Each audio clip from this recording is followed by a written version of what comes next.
Hey guys, have you ever wanted to know how to cook with cast iron, but you were a little, I guess, intimidated by it? Well, today I'm going to show you how you can. And I'm actually going to cook some steaks today because steaks are delicious. And I actually have some cornbread cooking in the oven in my large cast iron that I will actually show you when it gets done. It takes a while, so I already have it cooking, but once that's out, I'll show you guys. So first, what you want to do is you actually want to preheat your cast irons first. So I got the temperature set on a medium to high, and you want to get your favorite type of oil to use, and you just want to pour the oil in there. And then you actually have to wait until the pan warms up, because if not, it'll actually stick really bad, and you don't want that. So you got to warm up your pan so that way it doesn't stick. So it needs a little more.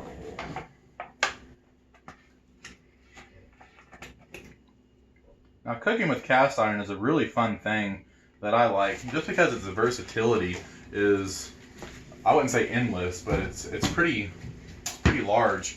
I've actually cooked on an open fire with a cast iron, and it works really well. And with other pans like non-stick, the fire would actually damage that protective layer.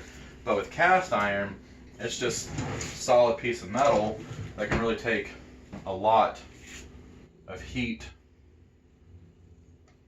So what I've done with my steak so far, I've already pre-seasoned them, and they're ready to go. All I'm doing is I'm just waiting for my pans to heat up, and once those heat up, then I'm going to throw the steaks in there. And I'm going to show you how that's done. So just waiting for these to heat up.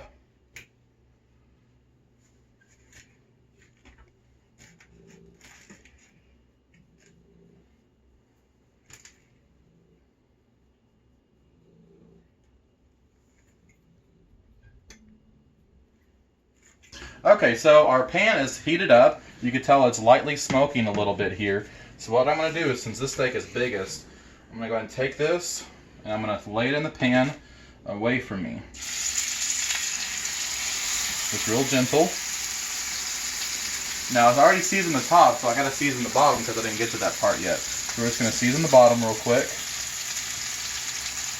Real heavily, since it's a big piece of meat here. And get my salt grinder. I'm going to go ahead and make sure to grind that up real good. It takes a lot because this, like I said, this is a very large piece of meat. Okay, all that's on there. So what you want to do is when you get it in there, you don't really want to touch it a whole lot because it'll actually stick. And you see how it just kind of doesn't want to go anywhere? Whenever I move it, well, it did a little bit.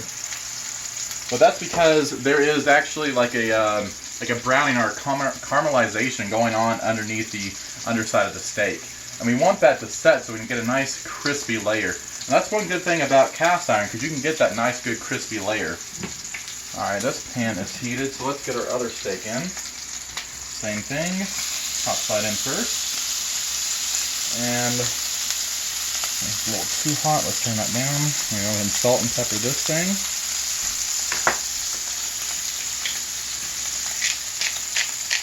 The cast irons are really good for getting that crust on a steak that you want. But make sure to not touch it, because if you do, then you can actually ruin that. So, let's see how it's looking. Pretty good so far. Look at that crust. Now, I'm actually going to get this side because I forgot to, but there's actually a piece of fat right here on the end that you need to char, because that flavor tastes really good. So just going to let that char a little bit.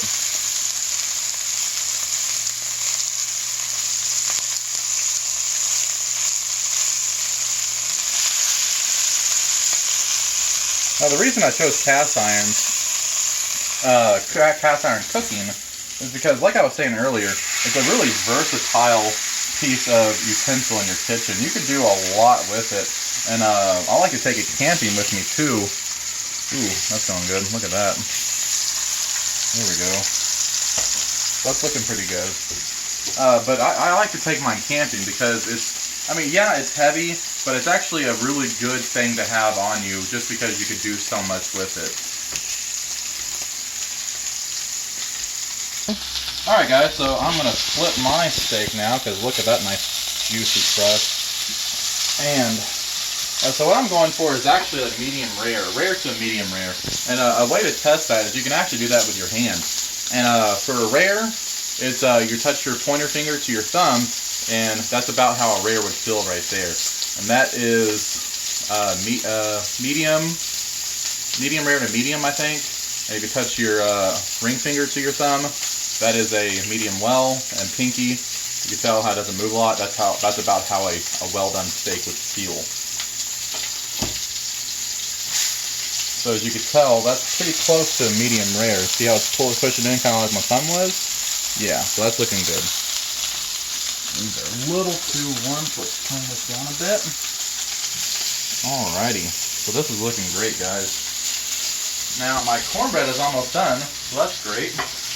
I'll show you guys that. Let me pull it out for you real quick. Yeah, look at that. See, with the cornbread or with cast iron, you can just pick it up, ready to go, right in the oven. So I'm actually going to see if this is done. And it is. Awesome. See, the versatility of it, because I got cast iron right here on the stove top, but I also just pulled some out of the oven. That's not something you can do with normal cooking utensils. So I really hope that you guys have enjoyed this video, and I hope that I hope that I have inspired you to try to branch out on your own and use cast iron as well. So I hope you guys have a great day. Thank you.